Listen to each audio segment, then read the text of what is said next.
Hi friends, welcome to Govi's Excel Factory. Today we are going to cover the part 2 of advanced if function or part 3 of if function. So we have already seen the syntax of if function and logical operators in part 1 of if function, and as part of advanced if function part 1 we have seen nested if, sum if, count if, including sum if s and count if s, and an or. For now we have maximum and minimum and if functions and using calculations in between strings.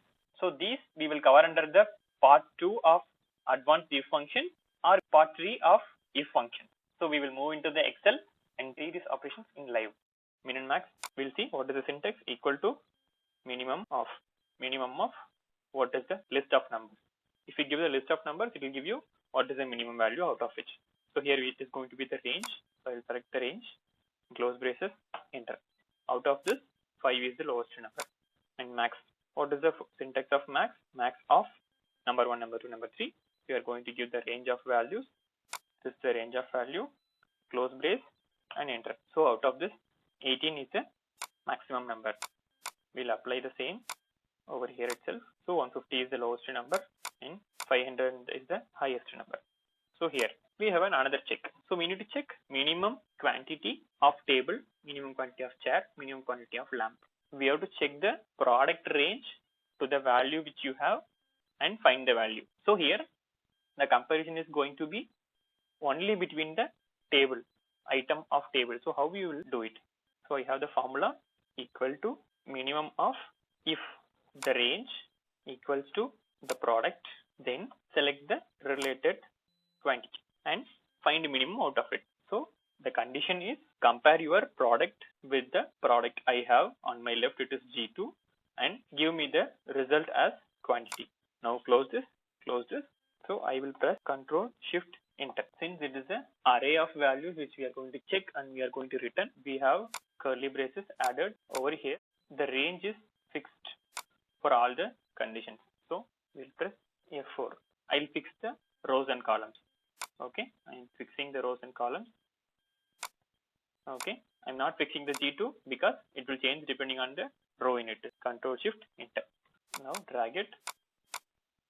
5 is the lowest table. Okay, table 11, 12, 8 and 6. So 5 is the lowest. Chair, 6 is the lowest count of chair. Okay, same thing. We'll check the maximum price out of this. Equal to maximum of if of what is the range we are going to check, this range, and fix that equal to, that is a table, return the price of the table. Fix this as well.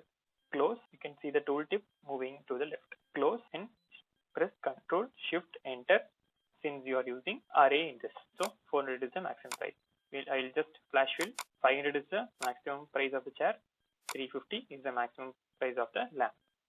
Now I will go into is function equal to is blank of, what is the thing?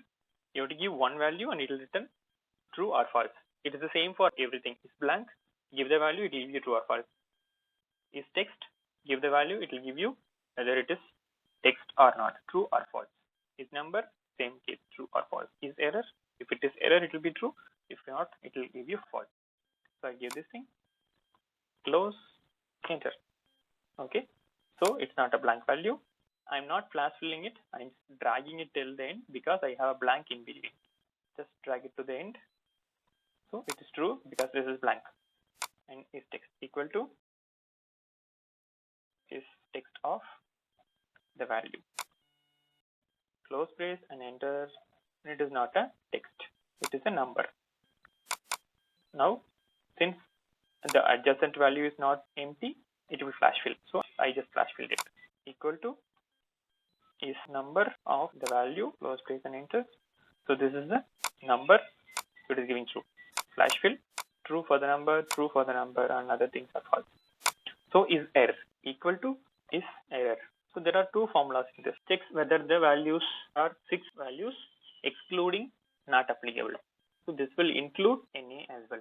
Okay, you can use either of this depending on your expectation. I will use is error since I need to involve not applicable as well. And the value, close, enter. So this is not an error, this is a value.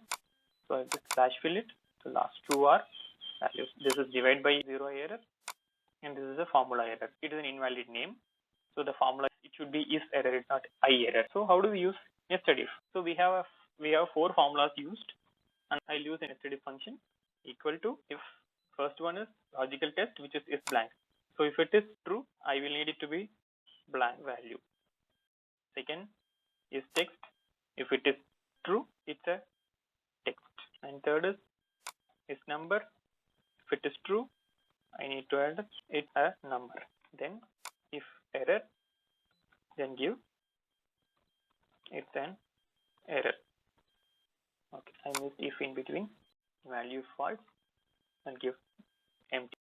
So we have to close this if, another if, another if, and I press enter. It is a number. It is true, so it is giving number. So it is filled depending on where it was true. If nothing matches, then it will give you empty. So with this, we have come to the end of this video. Thanks for watching the video. Hope the video is helpful. Please like and comment your queries. Please subscribe to the channel for more useful content on the way. Thank you. Thanks for watching.